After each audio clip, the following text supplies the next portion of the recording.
క్రీస్తునాథుని యందు ప్రియ సహోదరి సహోదరులారా, ఈనాడు మనము పునీత 9వ లియో వీరిని మనం కొనియాడుతూ ఉన్నాం. వీరు పోపు, సంస్కరణకర్త, మత సాక్షి, క్రీస్తు శకము 1002 నుంచి 1054 వరకు రోము విశాల రాజ్యంలోని ఆల్సేస్ రాష్ట్రంలోని ఎజిషియం గ్రామంలో పునీత 9వ లియో గారు క్రీస్తు శకము 1002 జూన్ 21న ఉన్నత కుటుంబంలో జన్మించారు. వీరి జ్ఞానస్నానం పేరు బ్రూనో. చక్రవర్తి కాన్రాడ్కు దగ్గర బంధువు. టాల్ పట్టణంలో గల వారి పినతండ్రి లేక మేనమామ టౌల్ పీఠాధిపతి ఆడల్బర్ట్ గారి వద్ద ఉండి బుద్ధిగా చదువుకున్నారు.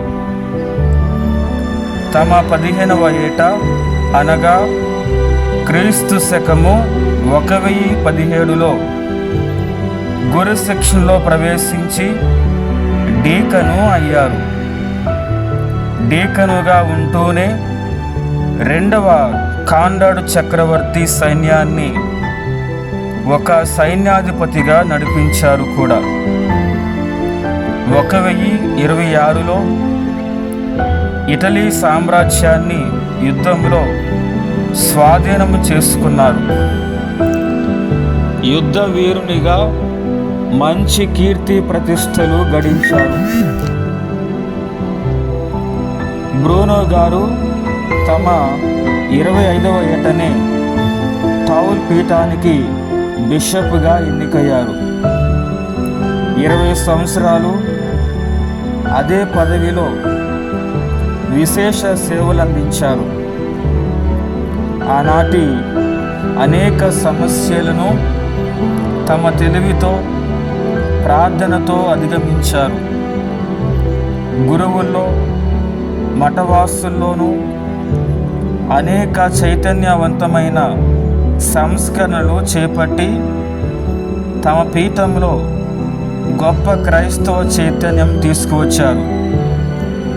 జర్మనీ జాతీయుడైన పోప్ 2వ దమసుస్ గారి అనంతరము బిషప్ బ్రూనో గారు తమ బంధువు 3వ హెన్రీ చక్రవర్తి మద్దతుతో నూతన పోపుగా ఎన్నికై క్రీస్తు శకము 1049 ఫిబ్రవరి 12న 9వ లియో జగద్గురువులుగా శ్రీసభ పాలనా బాధ్యతలు చేపట్టారు.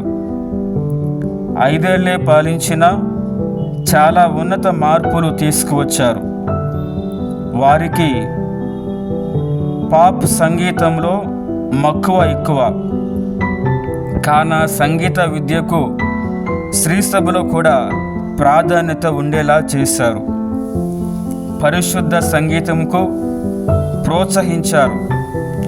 సెమినరీలో కళాశాల వాతావరణంను ప్రోత్సహించారు. అయితే క్రీస్తు శకము 1053లో పోప్ లియో గారికి కాన్స్టాంటినోపుల్ ప్రధానాధికారైన మైకేల్ సెరులాయన్స్ గార్ల మధ్య విభేదాలు పొడచూపి రోము నుండి తూర్పు దేశాల శ్రీసభ దూరమైంది. అర్చనకాండ విషయంలో లాటిను భాష ఉపయోగించే విధంకు వారు వ్యతిరేకించారు. ఇలా కూడా శ్రీసభలో చీలిక ఏర్పడింది. లియో పోపు గారి ఆలోచన ప్రకారమే వారి మరణానంతరము 5 ఏళ్ల తర్వాత చక్రవర్తులు పాలనకు ప్రమేయం లేకుండా కార్డినల్లు అందరూ కూర్చొని నూతన పోపును ఎన్నుకునే విధమును ప్రవేశపెట్టడం జరిగింది.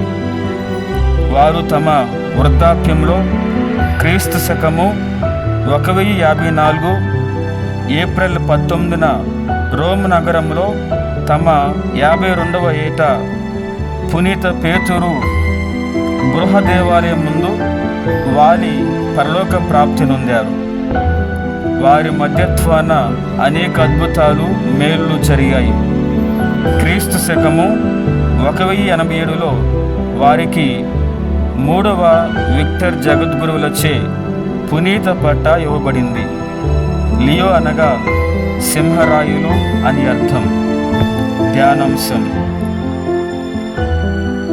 అప్పుడు ఆయన తన కుడి పక్కన ఉన్న వారితో, తండ్రిచే దీవింపబడిన వారులారా రండు, ప్రపంచ ప్రారంభం నుండి మీకై సిద్ధపరపబడిన రాజ్యమును చేకొనుడు.